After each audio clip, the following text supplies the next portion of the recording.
اکتوبر 1972 کی ایک خاموش صبح تھی۔ یوراگوئے کی ایک نوجوان رگبی ٹیم اپنے خوابوں کے ساتھ آسمان کی بلندیوں میں اڑان بھر رہی تھی۔ ہنسی خوشی اور مستقبل کے خوابوں سے بھرا وہ طیارہ آہستہ آہستہ بادلوں میں گم ہو گیا۔ کسی کو کیا خبر تھی کہ اگلے چند گھنٹوں میں یہ پرواز تاریخ کی سب سے خوفناک مگر حیران کن کہانی بننے والی ہے۔ یہ وہ لمحہ تھا جب قسمت نے راستہ بدل دیا۔ ریڈیو خاموش ہو گیا، طوفان نے جہاز کو اپنی گرفت میں لے لیا اور نیچے صرف بے رحم پہاڑوں کی سفید برف پھیلی تھی۔ پائلٹ نے سوچا کہ وہ پہاڑوں کو پار کر چکے ہیں، لیکن حقیقت کچھ اور تھی۔ چند ہی لمحوں بعد آسمان چیخ اٹھا، انجن بند ہو گئے اور طیارہ اپنی آخری سانس لیتے ہوئے برف کے اندر جا گرا۔ پھر خاموشی چھا گئی۔ برف، سردی اور موت کے بیچ صرف چند سانسیں باقی رہ گئی۔ یہ وہ کہانی ہے جہاں انسان نے ناممکن کو ممکن بنایا۔ یہ ہے فلائٹ 571، دنیا کا سب سے بڑا معجزہ۔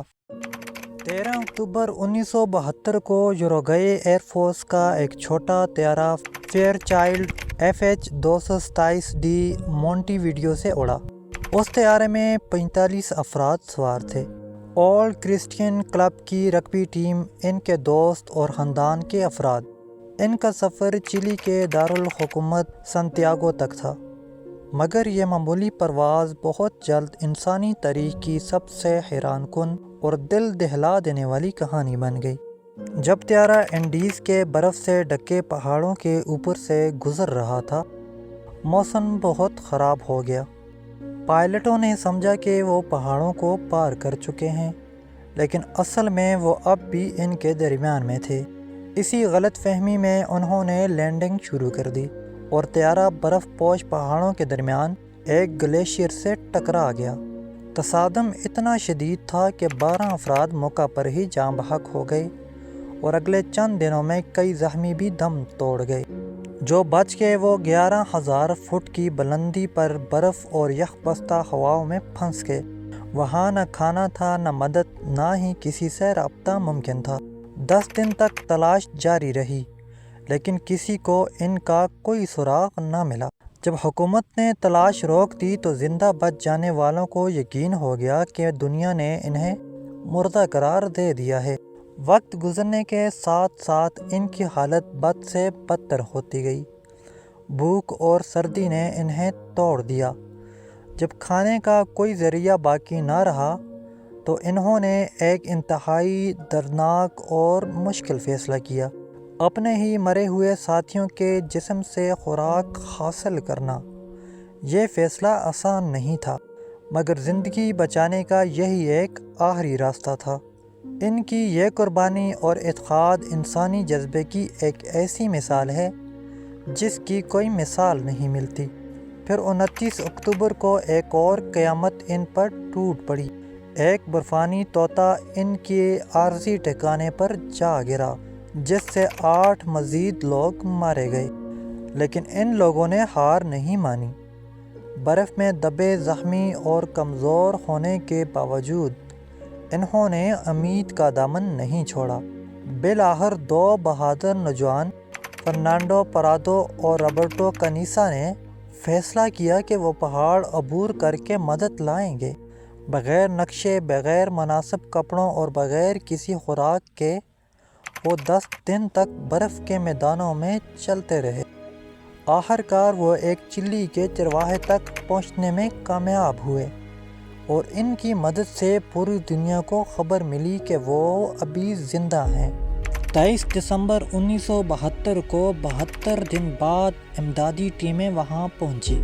16 افراد کو زندہ بچا لیا گیا۔ دنیا حیران رہے گی، یہ انسانوں کی برداشت، ایمان اور امید کی ایک زندہ مثال تھی۔ ابتدائی طور پر جب یہ معلوم ہوا کہ انہوں نے زندہ رہنے کے لیے اپنے ساتھیوں کے جسم استعمال کیے تو دنیا بھر میں شور مچ گیا، لیکن جلد ہی سب کو احساس ہو گیا کہ یہ فیصلہ مجبوری کا تھا۔ بے رحمی کا نہیں۔ کیتھولک چرچ نے بھی کہا کہ یہ گناہ نہیں تھا، بلکہ زندگی بچانے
میں ہے جنہوں نے اپنی جان دے کر دوسروں کو زندگی بخشی۔